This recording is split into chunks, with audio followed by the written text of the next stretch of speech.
నేతలు ఒకరి మీద ఒకరు మాటల యుద్ధానికి దిక్కుతున్న నేపథ్యం ఇప్పుడు వంతు సీఎం రమేష్ వర్సెస్ మాజీ మంత్రి కేటీఆర్ దానికి సంబంధించిన బిగ్ బ్రేకింగ్ న్యూస్ చూస్తున్నారు. మాజీ మంత్రి కేటీఆర్ పై అనకాపల్లి ఎంపీ సీఎం రమేష్ సంచలన వ్యాఖ్యలు చేశారు. కేటీఆర్ చేసిన కాంట్రాక్ట్స్ వ్యాఖ్యలకు కౌంటర్లు ఇస్తున్నారు సీఎం రమేష్. నిబంధనల ప్రకారమే రిత్విక్ కంపెనీకి 1600 కోట్ల కాంట్రాక్ట్ వచ్చిందంటూ కూడా చెప్పుకొచ్చిన సందర్భం అయింది. ఒక కంపెనీకి కాంట్రాక్ట్ ఇచ్చేటప్పుడు ఇలాంటి నిబంధనలు పాటిస్తారు. 10 ఏళ్లు మంత్రిగా కేటీఆర్ నువ్వు ఇలాగే ఇచ్చావా అంటూ ప్రశ్నిస్తున్నారు ఆయన. 4 నెలల క్రితం ఢిల్లీలో నా ఇంటికొచ్చి ఏం మాట్లాడావో గుర్తుందా కేటీఆర్ అంటూ ప్రశ్నను సంధించారు ఆయన. మీ అవినీతి బయటకు రాకుండా కవితను వదిలేయడానికి ఏర్పాట్లు చేస్తే బీజేపీలో బీఆర్ఎస్ను విలీనం చేస్తారని నువ్వు చెప్పలేదా కేటీఆర్ అంటూ ప్రశ్నించారు ఆయన.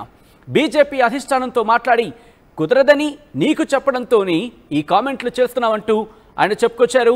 ఇక టీడీపీ పొత్తుతో నువ్వు 300 ఓట్ల మెజారిటీతో ఏ విధంగా గెలిచావో చెప్పమంటావా అంటూ సెటైర్ లేశారు సీఎం రమేష్.